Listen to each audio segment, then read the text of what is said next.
Salut les gourmands! Aujourd'hui, on est ensemble pour ce 3e épisode du Grow With Me. Au programme, aujourd'hui, on va parler repiquage, greffe des tomates, marché aux plantes, et puis on va parler pognon.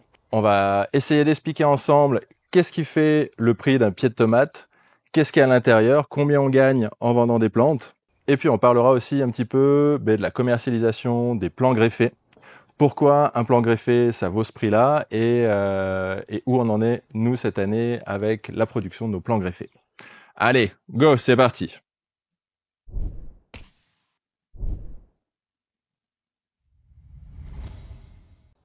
Donc on est ensemble pour ce 3e épisode de la série Grow With Me. Je vous rappelle, c'est un épisode tous les 15 jours qui retrace un petit peu tout le parcours de la culture des tomates, de la graine à l'assiette.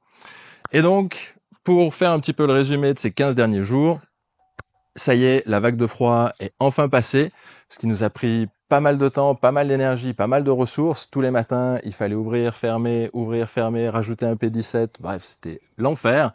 Donc c'est bon, là, tout est derrière moi, ça craint plus le gel, on est sauvé.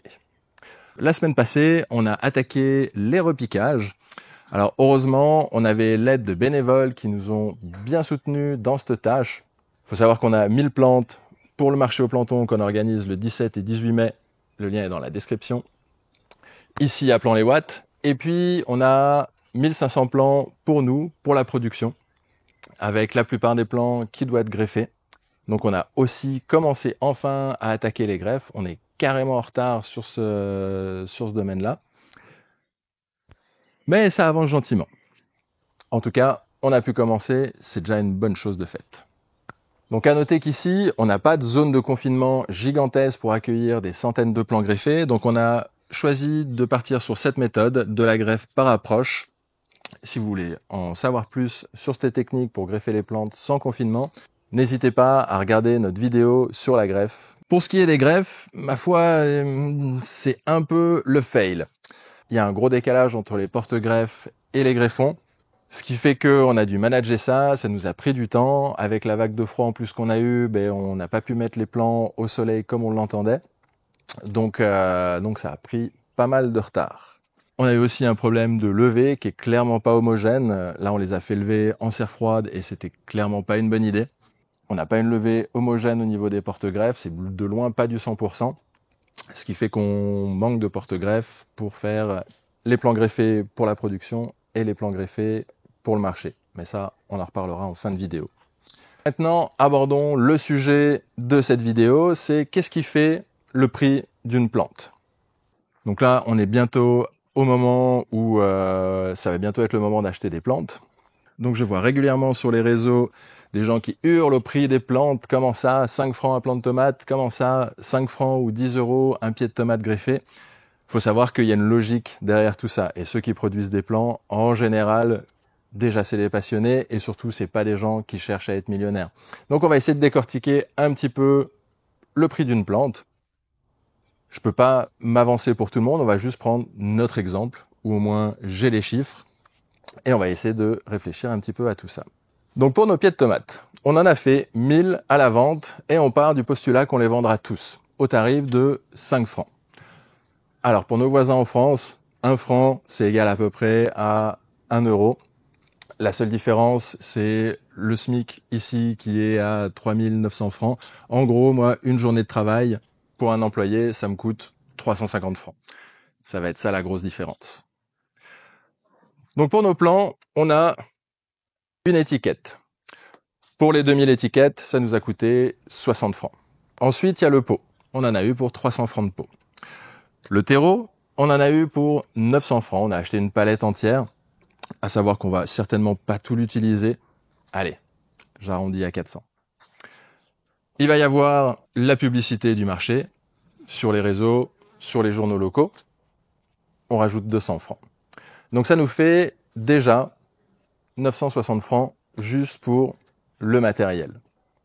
Ensuite, il va y avoir ce qui fait le plus gros du prix dans une plante, c'est le travail des êtres humains qu'il y a derrière.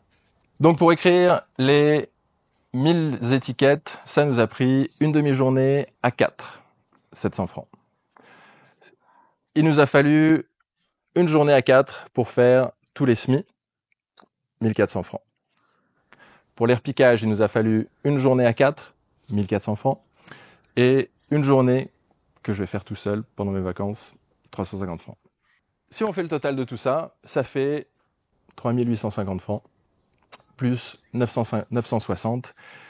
On arrive donc à 4810 francs de charge pour 5000 francs de bénéfices à partir du moment où on est sûr de tout vendre. Spoiler, je suis pas sûr. Ce qui nous fait un bénéfice brut avant imposition de 190 francs. Ce qui est vraiment, vraiment pas lourd. Alors heureusement, on a de la chance, on a eu l'aide de bénévoles. Je trouve ça assez dramatique d'avoir recours à du travail de bénévoles pour pouvoir avoir un semblant de rentabilité dans les travaux agricoles. À savoir que les bénévoles nous ont aidés sur l'étiquetage, ce qui diminue le coût de l'étiquetage par 2, sur les semis et sur les repiquages. Grâce aux bénévoles, on a un coût de main-d'œuvre qui tombe à 2100 francs, plus les charges en matériel 660. Donc ça nous fait en dépenses 3060 francs, ce qui nous fait un bénéfice brut avant imposition de 1940 francs. À ça s'ajoute le travail de bénévolat que je fais moi-même pour ma propre entreprise.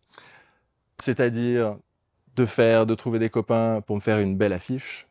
Ça, il y en a pour environ 100 francs. On les remercie pour cette belle affiche.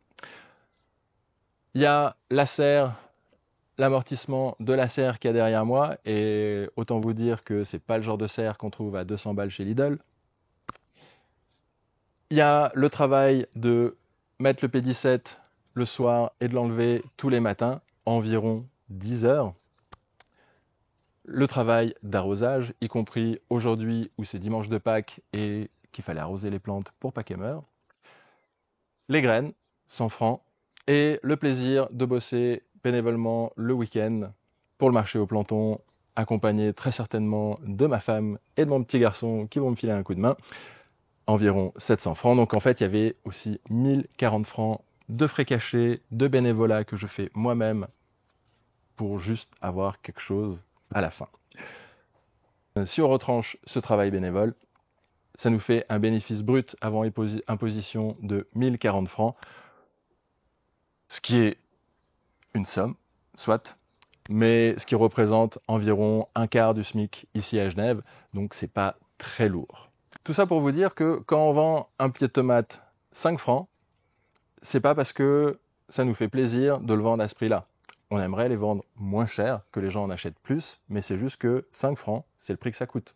Alors vous allez me dire, oui, mais chez Lidl, chez machin, chez trucs, chez les hard discounters, on les trouve à 1,50. Oui, je suis d'accord, on les trouve à des endroits beaucoup moins chers que chez nous. Mais qu'est-ce que ça veut dire? Ça veut dire que on a rogné quelque part. Et les 3 postes sur lesquels on peut rogner, c'est la qualité, le volume et les conditions humaines, la main-d'œuvre. Libre à vous de choisir. Pendant le montage, je me suis aperçu que j'avais oublié de vous poser une question, car votre avis m'intéresse. Je voulais savoir, vous, qu'est-ce que vous pensez d'un pied de tomate à 5 francs? Alors, je parle pas d'un pied de tomate de supermarché, hein. Je parle vraiment de la tomate, la vraie bonne tomate, une tomate paysanne avec des semences reproductibles, cultivées chez des petits producteurs. Je vous parle pas d'un truc de grande distribution. Est-ce que vous achetez des plants de tomates greffés? Et si oui, à quel prix? N'hésitez pas à donner votre avis en commentaire. Pour ce qui est des plants greffés, eh bien ma foi, le calcul est globalement le même.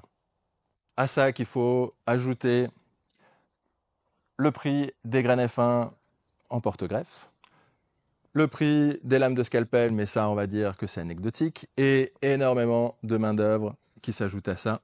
Moi je suis à environ 40 plants greffés à l'heure, j'arrive malheureusement pas à faire plus, ce qui est déjà une bonne moyenne je trouve, mais c'est clairement pas assez, et je vois que pour cette année, j'aurais aimé vendre des plants greffés. Mais vu que je me suis pris un petit peu tard, mes plants vont être petits. Et vu qu'on n'a pas de zone de confinement, il va y avoir, c'est des greffes qu'on fait par approche avec une cicatrice qui est visuellement discutable. C'est pas très joli. En vrai, c'est pas très joli, mais ça fait exactement la même chose qu'un plan greffé à la japonaise, mais clairement, une greffe à la japonaise, c'est plus propre. Et donc, on va se retrouver avec des plans qui vont être trop petits, avec une cicatrice qui n'est pas des plus esthétiques. Et donc, si c'est pour entendre tout le week-end que c'est cher, un plan à 10 francs, et de devoir justifier le tarif et le travail qu'il y a derrière, finalement, je pense qu'on va les garder pour nous. C'est une aubaine, c'est une occasion. Putain, c'est la plus belle affaire du siècle. En fait, merde, je crois que je vais la garder pour moi. Les utiliser pour la production, ou alors en offrir en cadeau pour ceux qui viendront au marché au planton. Le lien est dans la description. Donc on les offrira à ceux qui nous achètent des tomates, à ceux qui viennent nous rendre visite au marché au planton. Et on va réfléchir à une autre façon de faire pour les produire l'année prochaine. Mais ce qui veut dire, si je veux faire des greffes à la japonaise et vendre des plans ultra propres, ultra jolis et à la bonne taille, en temps et en heure, il va falloir qu'on réfléchisse à un système de chauffage pour la serre. Il va falloir qu'on réfléchisse à une zone de confinement gigantesque à mettre quelque part aussi dans la serre. Et il va falloir que je réfléchisse à est-ce que vraiment j'ai envie de commencer la saison mi-février, sachant que mi-février, c'est les périodes de ski avec les enfants. Et donc, je pense que... Moi, je pense que la question, elle est vite répondue. À réfléchir. Bref, merci pour votre attention. On se retrouve dans 15 jours pour le prochain épisode de la série Grow With Me. Et en attendant, prenez soin de vous, prenez soin de vos proches et prenez soin de la planète parce que jusqu'à preuve du contraire, c'est la seule où il y a des tomates qui poussent dessus.